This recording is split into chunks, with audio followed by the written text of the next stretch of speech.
I say it to all of the interfaith couples that I work with, actually. And I'll say it to myself and everyone I know. Follow your own heart. Go as slowly as you need to go. Don't leave yourself. Don't do something for someone else.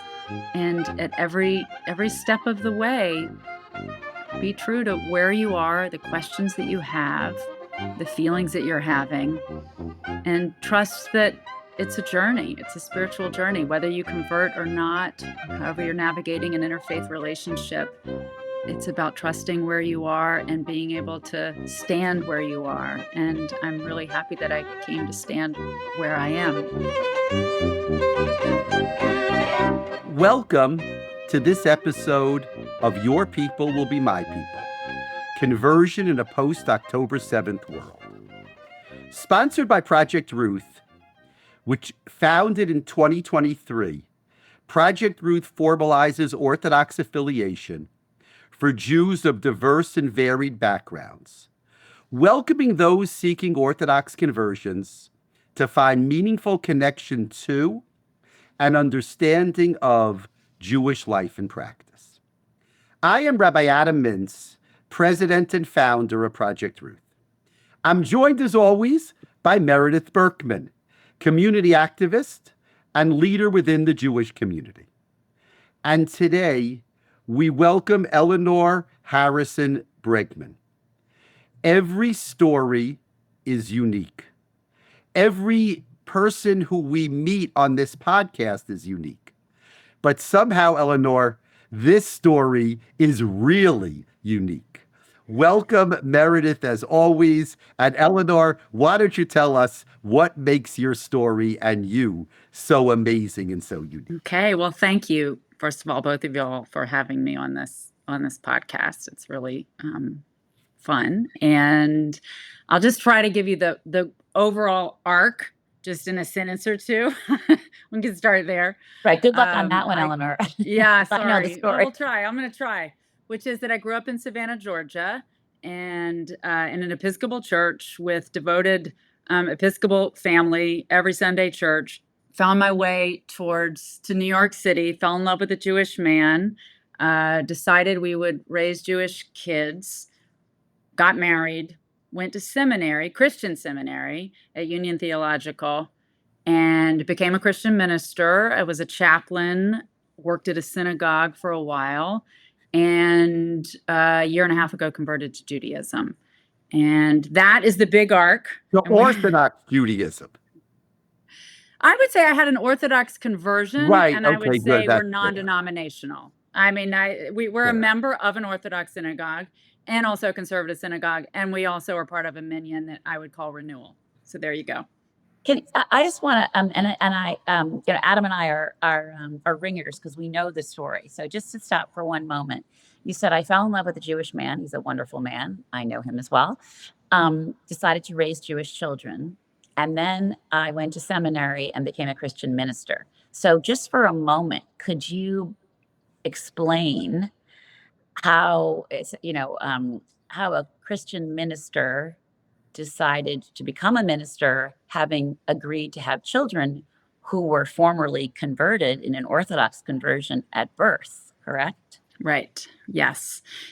It's all very intertwined, I think. So when Peter and I started seriously dating and trying to figure out how are we going to do this, and we spent a good 4 years really each of us exploring our own religious traditions and trying to figure out what is it that we want to bring forward in our family, what's okay to leave behind, how are we going to negotiate this? And over that period of time, I spent a lot of time learning about Judaism, and I was also very close with a number of liberal Christian ministers that I was working with at Princeton University in the Office of Religious Life.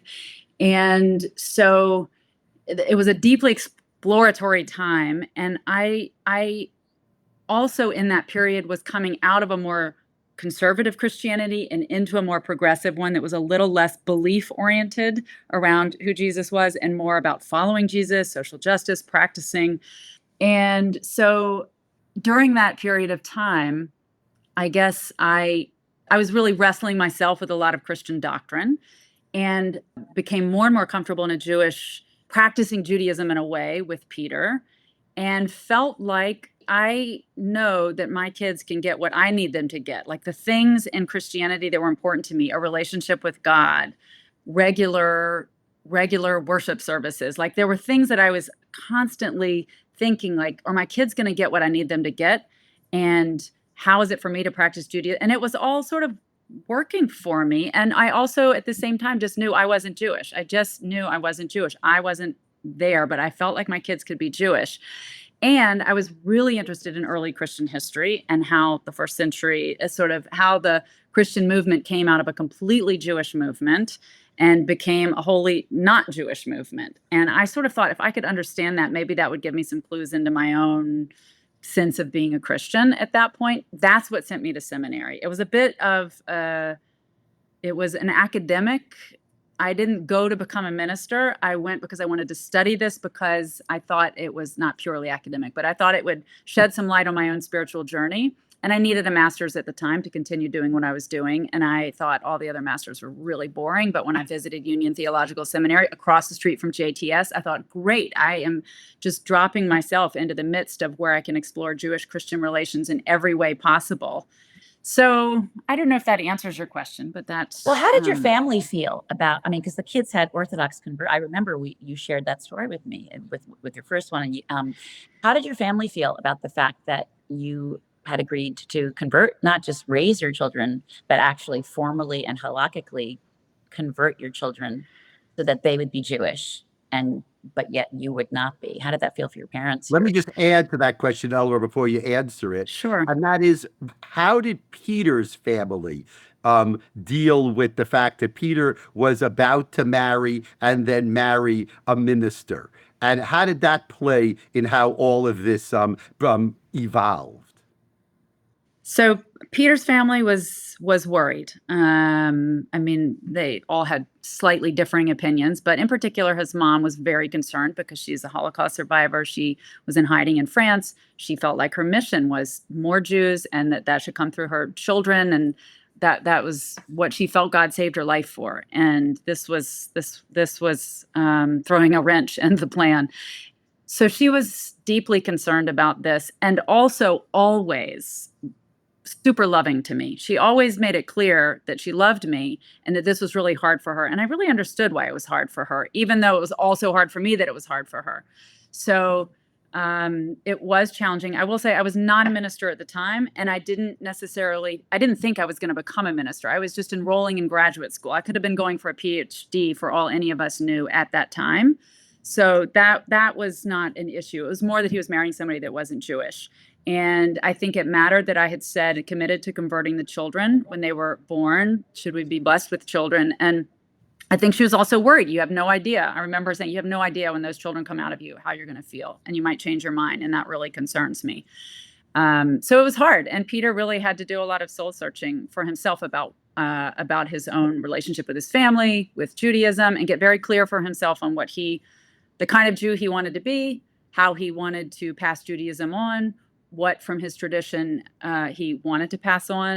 And there were other things that were maybe less important to him, but he had a whole discernment period as well that was very important for him to go through. And I also, by the way, didn't say I would never convert. I said, I'm just not converting as a condition of my marriage. I knew myself well enough to know that I'm a people pleaser, and I wouldn't be able to distinguish between my desire to convert and my desire for myself and my desire to make everybody make his family happy around me. So that was his family. My family, I would say my mom was the one that was concerned for me as an individual. What's it going to be like to marry into a family that might not ever accept you? She was concerned about that piece. And she was sad when we said, this is our decision about the children. What she said was, I'm really sad my grandkids won't be baptized. I want to just say that to you and be very upfront about it. I'm sad. And she also said to me at the same time, and this meant so much to me, was that she had a monk, a friend of hers, who said, the children of interfaith marriages, I think, and interracial marriages, anything where there is people coming from different kinds of communities. This monk friend said to her, I call them God's golden children, and I think that they're going to save the world. They're going to build the bridges in the world. And so I think you're going to have God's golden children, and I think that's amazing. And I'm sad they're not going to be baptized. So she was able to hold those two places for me in a beautiful, beautiful way. honest and also hopeful. And did your feel, I mean, I'm like getting all like, was just thinking about all of the things you've said. I mean, did your feelings change? Was there any moment when your first child was born where you hesitated as your mother, as Peter's mother had feared? No, actually. That was my third year of seminary. I was taking a class called Pluralism in Christian Theology with Mary Boyce. And I had a final paper, which she encouraged us to do something really a little more creative. And so I wrote a letter to Isabel. And it was a letter about how she could be Jewish and how I could be Christian and we could make this work. And really, because it was a theology class, it was how I understood theologically what we were doing as a family. And I had all that going into the baby naming that we did for Isabel. And I used a lot of that letter actually in some of how we created the baby namings. There were really kind of two of them, one with storytelling in the Union Theological Seminary courtyard with Rabbi Amichai. He wasn't a rabbi yet. And one at B'nai Jeshurun. So I had moments of maybe loneliness or sadness or longing maybe a time here and there, but not that many of them actually. Not that many of them at the beginning, especially. Wow. And then what happened? I know there's a lot to unpack. Adam, I didn't mean to cut you off, or if you're going to ask a question. And I just want to focus again on all the story. I want to know about your decision to become a minister in a synagogue. Yes. Okay. So also synagogue came later. Like, that's like you jumped into the deep end of the swimming pool right away. Right away. Not quite right away. I make it sound like it all happened so quickly, but I graduated from seminary and had our daughter. And at the same time, I started doing chaplaincy work, which is interfaith, multi-faith in its nature if you're working in a hospital. And I loved that setting because my colleagues were Jews, Muslims, Christians, Buddhists, and I was serving people from all different backgrounds, right? So I loved chaplaincy and I thought, maybe I don't want to be an academic.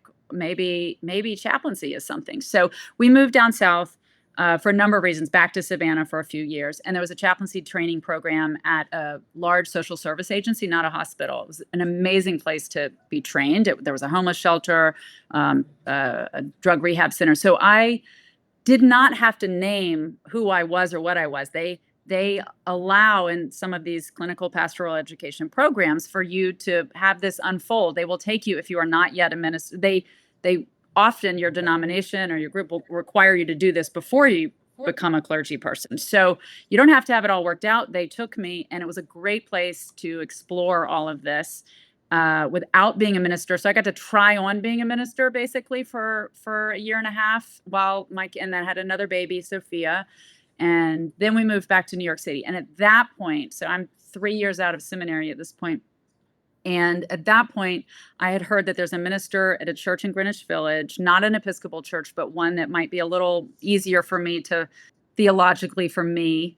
I don't need to get into the differences between the denominations, but it's Judson Memorial Church. And Donna Scopper was the senior minister, married to a Jewish man, and had 3 almost grown children at that time. And I showed up in the basement of Riverside Church because she was speaking there one day and pulled her aside and she said, let's talk. And she said, start crashing my community minister meetings next week. So I just literally started showing up for this program that she invited me to that I wasn't enrolled in.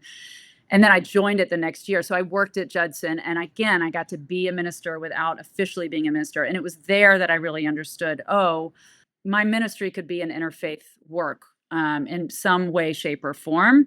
And I could be called to this through the United Church of Christ, through Judson, which was, if anybody knows Judson, it's a very progressive church in Greenwich Village. And there's no litmus test. You're not saying a creed every week about Jesus. I mean, there's a lot of breadth there in many different ways. So it was really a great place for me to go through a process where I came to grips with, and really not for the first time, but really said, this is who I am as a Christian. This is how I understand it. And this is what I understand my ministry to be.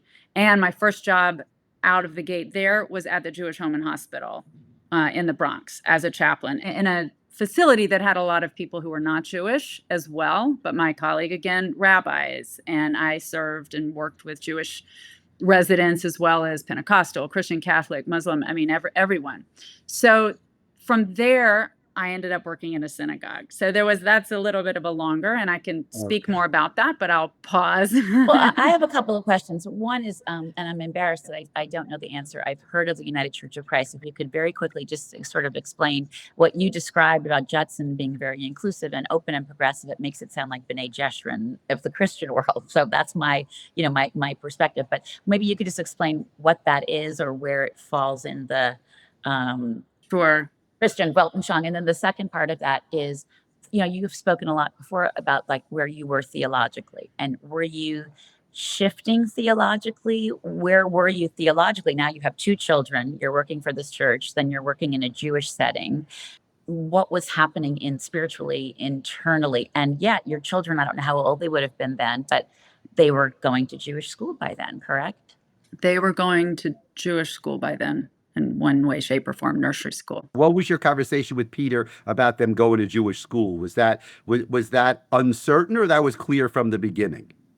That was pretty clear from the beginning, because I think we felt like our best shot at our children being Jews and really taking on the Jewish identity that we were intending was Jewish school, was nursery school and then day school. And I was very much on board with that, in particular in New York City, where you can have every version of Jewish school. So we could find the one that was right for us. One was at Beit Rabban, then we were at the Chabad Upper West Side Nursery School with one, and then we were at Heschel. So that worked for us. No, just like about United Church of Christ, because at that point, would you have self-identified as minister in the United Church of Christ? Like, what's that hecture, number one? And then were you changing theologically? Because you've talked a lot about where you were theologically in your journey. So I just want to understand that and then get back to the rest of the story. But I'm interested in what that means. Yeah. So the United Church of Christ is a number of denominations came together, including the Congregational Church, which if you go to New England and any town green, there's often a Congregationalist church. It's off now a UCC church. So there were a bunch of denominations that came together.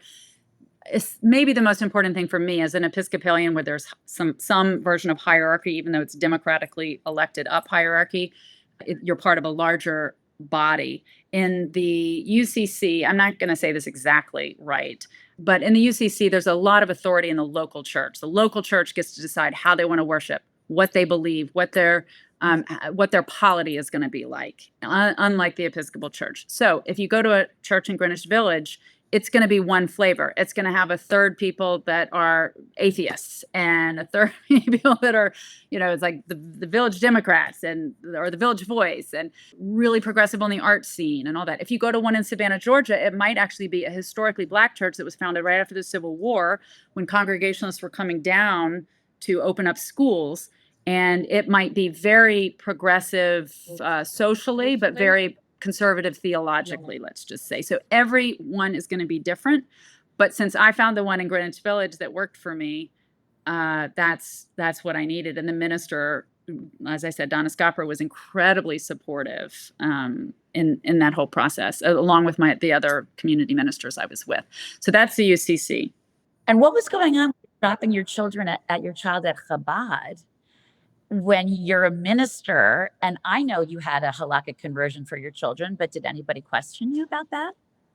Chabad is the only one that ever has, actually. When we enrolled Sophia, my second child, at Chabad, she was, 18 months maybe. And they wanted to see her conversion certificate. And it passed muster, although her conversion was a strange one in a way. It was just we Is had that a separate the podcast, or should we go there? Because we have a lot. That's probably a separate podcast. Let's talk about that. Let's talk about their conversions later. But when they looked at the conversions, they said it's perfectly halakhically kosher, and that's that. And we had we already had cousins there, and it was really the place that we wanted to be because she had cousins there, and it was a natural. So that's why we chose. Then you took the job at the synagogue. What was the job I think it was at Romamu, I think, right? Yeah, it was at Romamu. What was the job at Romamu for a minister? And were you the first person in Romamu who had that job, or that was a position you filled? First person to have the job. It was definitely, we created it as we went along.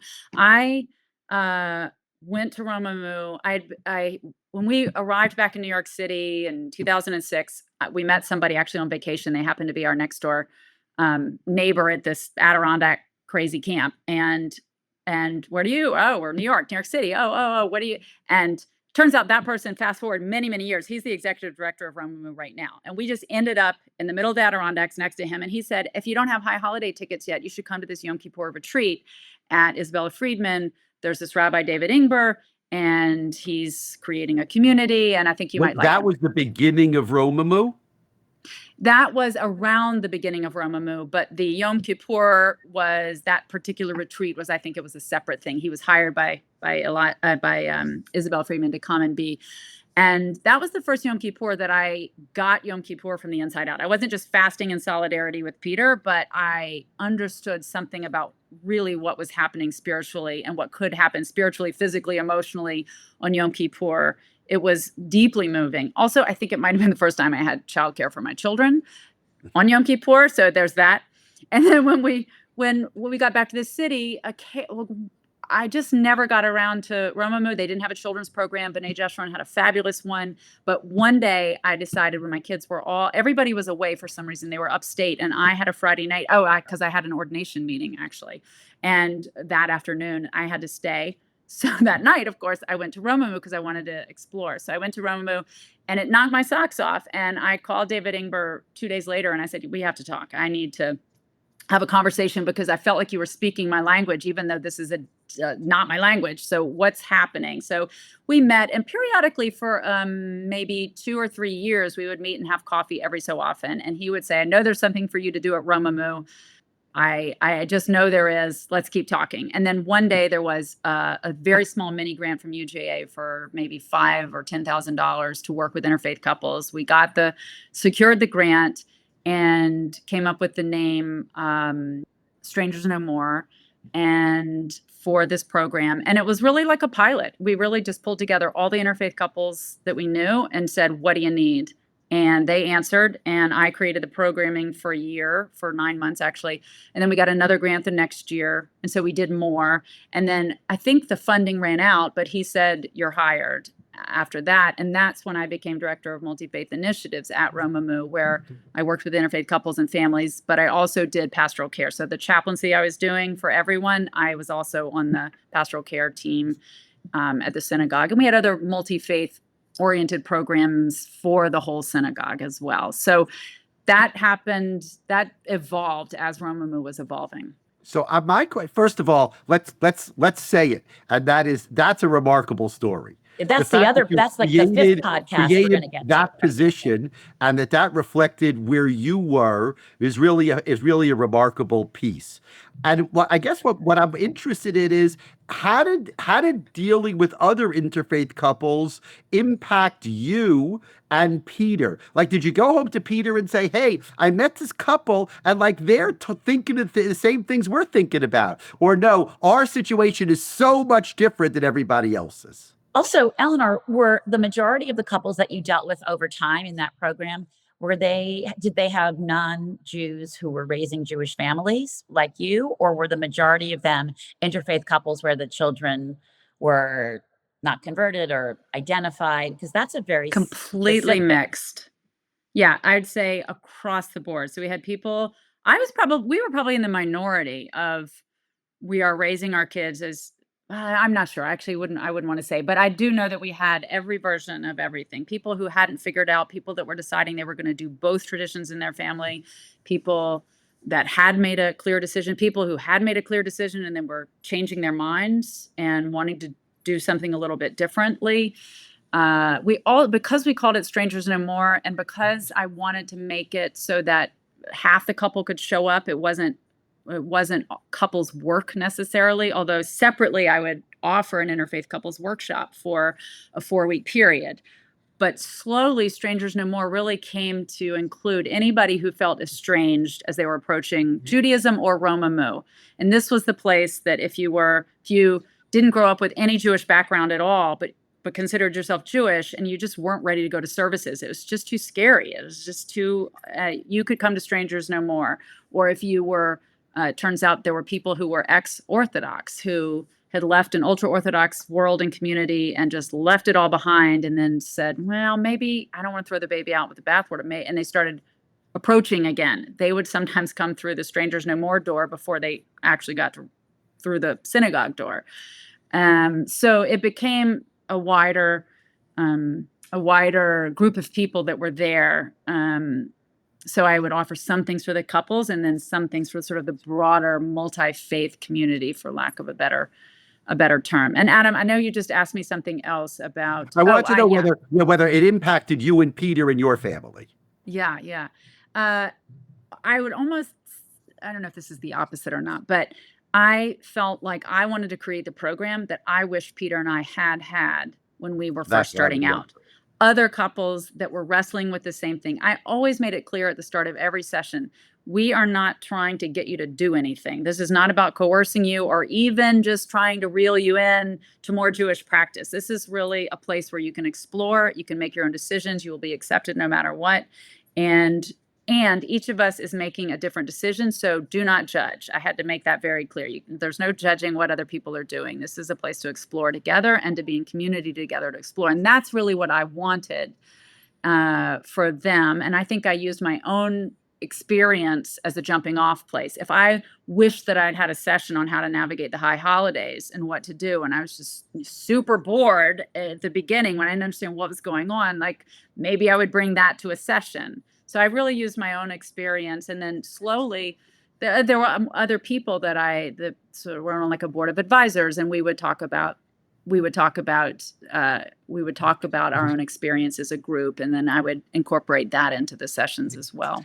Those years, was BJ your community, or was Romamu your community?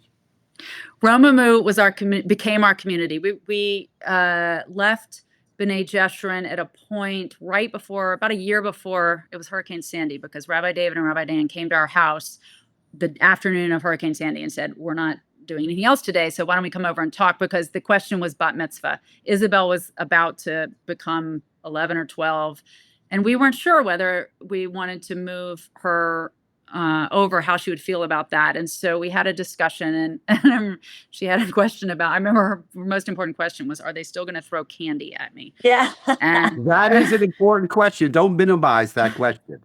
The answer was yes. So we went to Romu. No. Yeah. So we moved, and then we actually rejoined B'nai Jeshurun about a year ago. So I mean, there's so much to get you still about your own personal journey to conversion, but I do want to ask one thing. So during this period, now you have, middle school kids, your children are going, I think, to Heschel then, or some of them were at Heschel, I remember. Mm-hmm.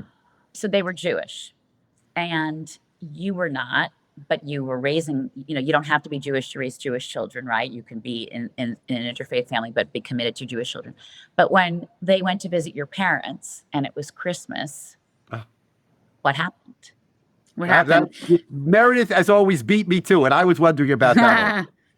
That was it. That was an easy one for us somehow, because we just said this. It's like a birthday party. You go to someone else's house, you celebrate their birthday. So we're celebrating Jesus's birthday with Mimi. We sort of, my mother, Mimi, and your mom and me.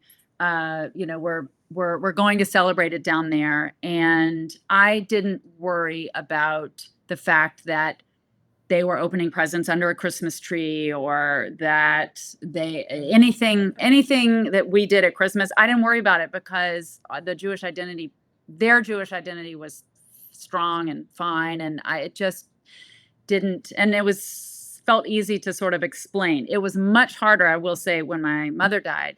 And we decided a year later to not go down to Savannah for the first time in my life, really. And I had to ask myself, what did it mean to celebrate Christmas in my mother-in-law's home upstate, where the whole family was gathered, of Peter's family was gathered, his brothers, their children, his parents. Oh, because you were still celebrating Christmas yourself, but not in your own home?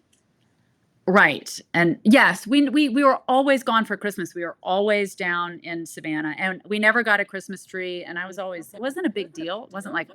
It was just, I didn't feel like I needed to get one, and it's a real pain. So and it all existed in Savannah for me, where Christmas existed. So I didn't have to even approach that question until 2009, I guess, or 2010, really. So that's when it became more of a question.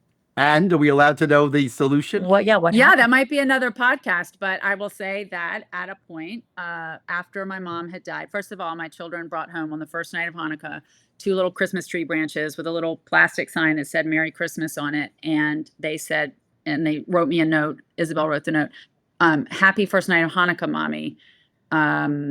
We bought this with our own money. I paid 75 cents and Sophia paid 25 cents. And I mean, so sweet.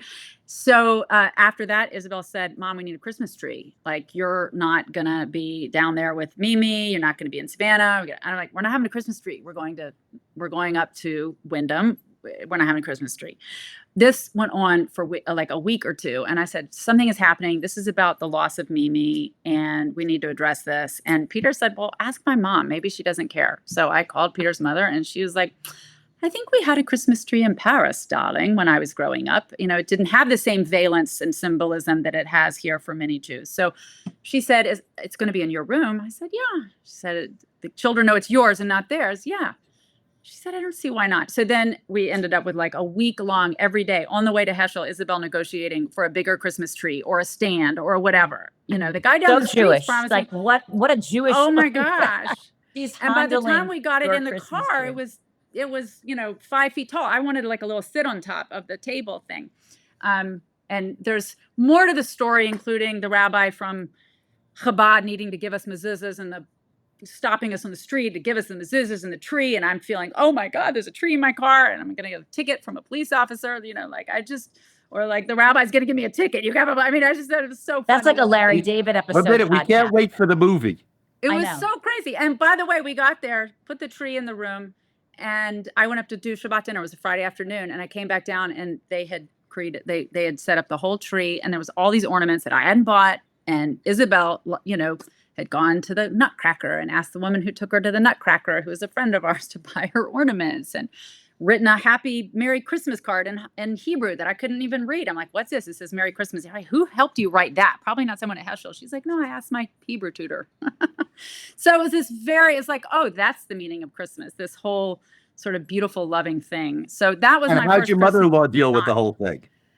She was fine. She had stated what she needed to state, and she really wanted me there. That's what I remember most of all, was she was going to try and do everything she could to make it possible for me to be. I mean, she's like a good Jewish mom. She wanted us with her and not down south.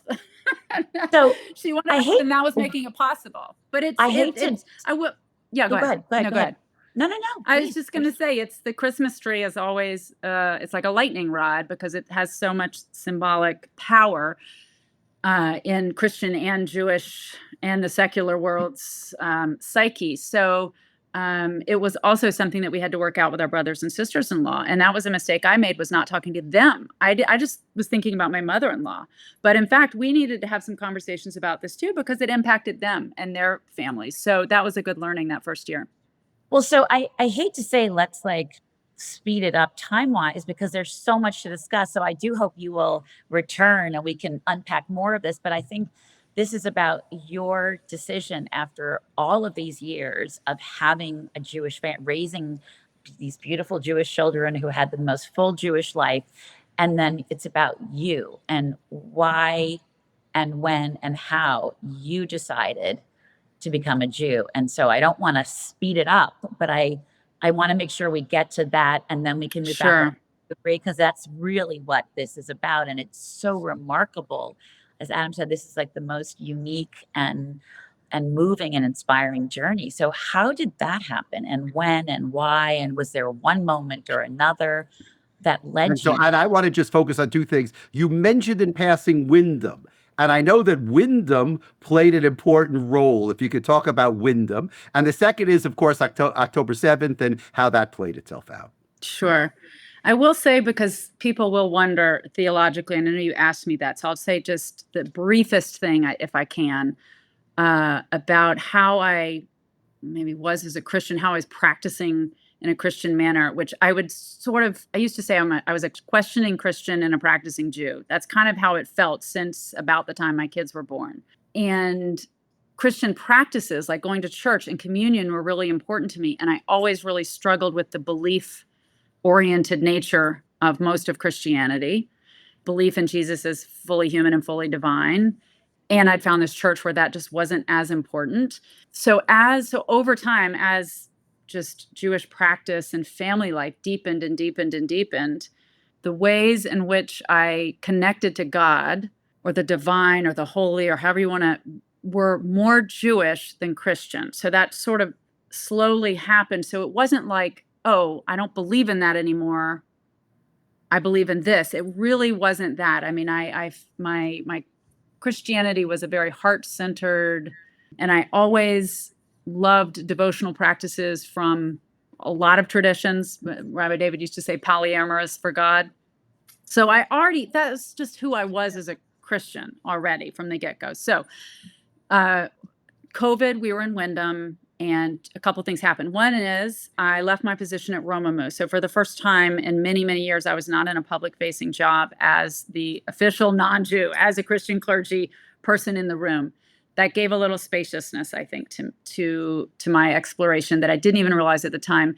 Secondly, we were in Windham on lockdown, and I was with one of Peter's brothers and his wife and their children, and we lived together. And our world, all of our world, shrank. And Judaism was a real center that held. Daniel had his bar mitzvah online, my youngest, and that was challenging, but also sort of sweet and interesting at the same time to be in this little cocoon of Windham. So those two things happened when the pandemic let up, and I wasn't going to church very often when I started just noticing the ways that I would react to.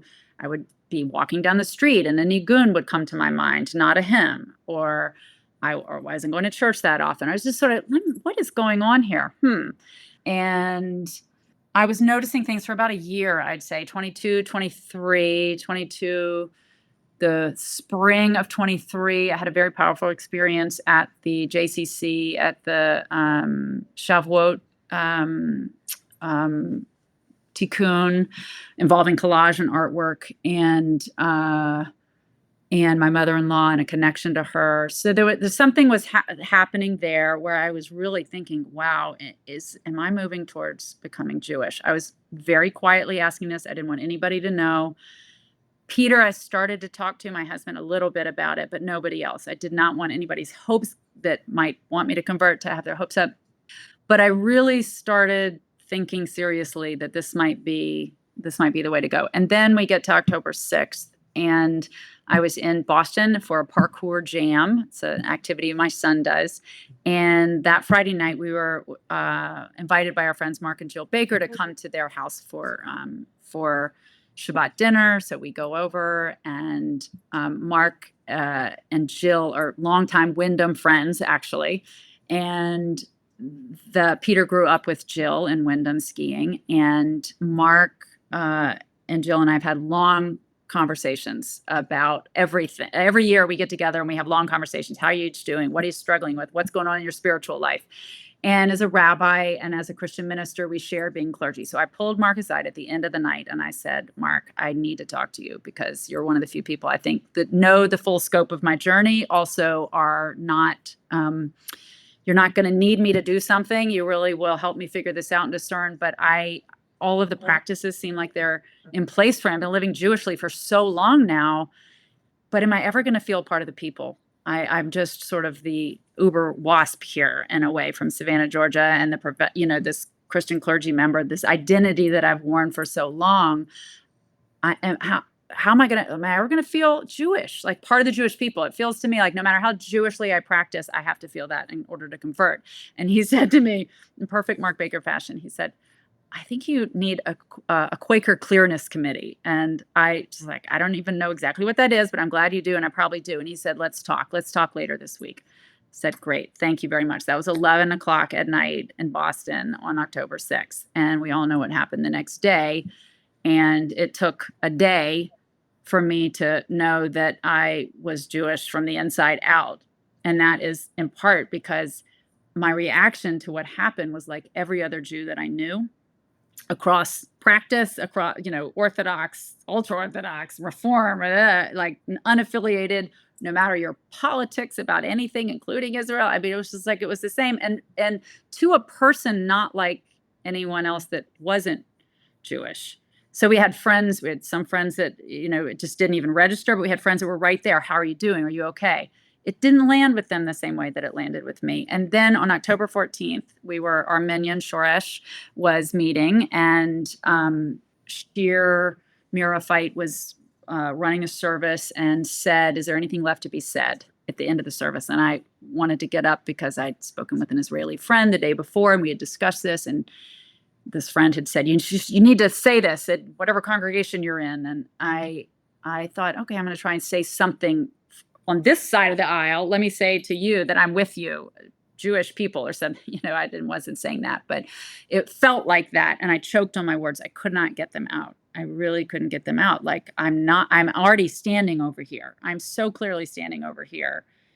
And that was really when I knew. And that was when I got very serious about beginning the real pursuit of conversion, and began to find people that I could speak to do some discernment. Can you talk for a minute about after you did convert? We'll skip that part, but after you did convert, you had a celebration with your friends. What role did your friends play? Because obviously your friends are your Heschel parent friends, so it's very much your Jewish family. How did they relate to all of this? Well, also the one part of there were many different pieces of this conversion story. I mean, because we have so many mutual friends, I consider you a friend, but we have very close mutual friends. I was hearing this beautiful, powerful story that there's not just the conversion, there's the conversion and then rushing home for another ceremony. I want to make sure you shared that, because what you just shared about, I realized I wasn't on the other side. Like, this happened to me. I am already a Jew, and now I just need to formalize it. But maybe you could also just talk about the two ceremonies together, and then your friends who I know were at the celebration. Sure. I will say that leading up to that moment, there was still a lot. I mean, there was a lot of fear. I had a lot of things still to work through from October 7th until this happened. But when it did, so Rabbi Angel said, you're going to have to. I want to do a wedding afterwards, a legal Jewish wedding afterwards, and we can do it right there. We can go back to your apartment. We can do it in a restaurant, whatever. We can. It's not a big deal, kind of a thing. And that is the message that I relayed to one of my friends, who is probably the other person that never gave up on my conversion, who would always. Lisa Gersten, I'm going to say it. So Lisa, who's like, there is no way you are going to go do a wedding ceremony after your conversion by yourself. You need enough people to at least dance a hora. Forget about it. There's no way you're getting away with this, like just doing this little thing with a couple of witnesses. And I said, I am not. I want to focus on the conversion. I want to focus on this moment. I'm not planning a wedding or party or brunch. I can't do that. And she said, you have a lot of people that can figure that out, Eleanor. Make them figure that out. So I did. I said, Peter, I'm not figuring this out, but I think it would be actually fun to have a lot of people and have this wonderful group of friends. And they really ranged. Some were Heschel. Some, Mark and Jill came down from Boston. Rachel and Paul, brother and sister-in-law, also Jill and Mark, very close friends of ours, were there. And then people from our building, as you know, just friends of mine. It was like it was people from our Bava Yerushalmi study group we'd been in for many years. It was just a beautiful thing. But so I went to the mikvah, and on the way back, when I arrived at home, there were, I don't know, 40 or 50 people who, by the way, we had called like 4 days ahead of time and said, can you come to my house at 11 o'clock on a Wednesday morning? And nearly everybody could and did. And so I walked in and they were all waiting and they just started singing. And of course I burst into tears. And I do not think that I understood how beautiful that was going to be and how important a piece of it was. I just, it was not in my field of vision as I was approaching conversion that would be such a beautiful moment. And I don't think without the wedding, I don't think I would have done that if I were just converting. Probably wouldn't have had all those people. And I am so glad that we did, because I was able to mark the moment. And also we were able, how often do you get to have your children give you a toast at your wedding? Huh? So we said the one thing, other than the actual ceremony, the one thing that needs to happen is our children are going to give us toast. And it was so beautiful. It was just so beautiful. And did your children say anything then or at that moment or later about what it meant for their mother to become Jewish? And before you got home and there was the chuppah and all the excitement, like, did you feel differently? We've asked people, like, because some people say, oh, the moment, and I was in the mikvah. And some people say, no, that wasn't the moment. Like, was it the moment when you choked on your words that you realized you were Jewish, or you wanted now to formally be Jewish? Or was it that day? Like, what was the moment, or what did it feel like? And what did the kids say about it, if anything? Yeah, I think there were moments, and I think I'm a real believer in, it's a funny thing to say, in the sort of official Catholic version of the word sacrament, which is the outer sign of an inner reality or an inner grace. And I think for me, the mikveh was that kind of a sacrament, which is the inner thing had happened, and for the most part. And so going to the mikveh was acknowledging that, but I'm also a believer in ritual. So I do like some magical thing was also happening in that moment for me. And I think I was a little bit nervous in that moment. And I think a little bit of the nerves sort of took me away out of the moment as I came out. I mean, it was just like, am I doing it right? That kind of a thing. And as I came out, a beautiful thing was my daughters were in the room and my mother-in-law was in the room, and the men were, of course, all outside. And my mother-in-law just gave a beautiful blessing and prayer. And that sort of slowed me down and helped me take in the moment. It was a really beautiful moment. And I would say, because this had been, as I said many times to people, the radical accumulation of incremental change is how the shorthand for this whole process for me. So much had happened slowly along the way that it was a momentous moment, and it was the next step of my Jewish journey. So that's maybe the best way I can explain that. I mean, walking away, I remember walking back, and I just remember feeling kind of a relief. I think it was really going into the arms of this community and seeing myself reflected in their eyes, and the sense of belonging that hadn't been there. That was different.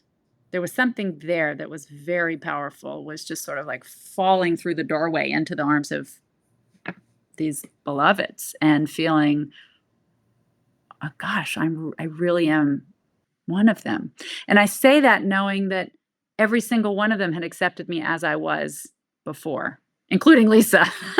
I was fully accepted. I always felt that, but there was a different quality, an inner quality of like a sigh of like, this is where I belong. That's almost a quieter, less dramatic piece. So, and my children. This is remarkable. This is the fastest 45 minutes I've ever had. I mean, this isn't even the tip of the iceberg. So there's so much more to talk about. We can't wait to Happy have to you come join back us again. Do you have one last thing to leave us with? I'm so verklempt. I mean, I say it to all of the interfaith couples that I work with, actually, and I'll say it to myself and everyone I know. Follow your own heart. Go as slowly as you need to go. Don't leave yourself. Don't do something for someone else. And at every step of the way, be true to where you are, the questions that you have, the feelings that you're having, and trust that it's a journey. It's a spiritual journey, whether you convert or not, or however you're navigating an interfaith relationship. It's about trusting where you are and being able to stand where you are. And I'm really happy that I came to stand where I am, or am moving, walking, journeying where I am now.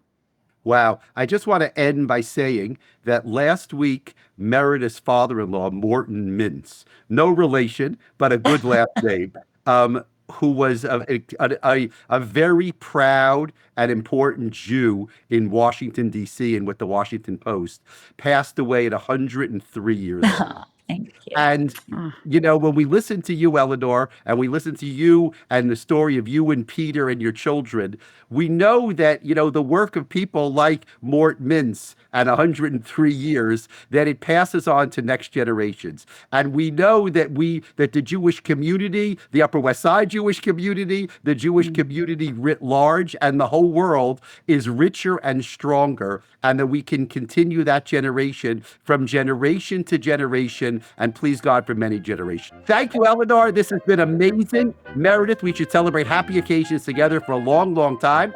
And we can't wait to see you again, Eleanor. And we wish everybody well, and we look forward to seeing you all soon.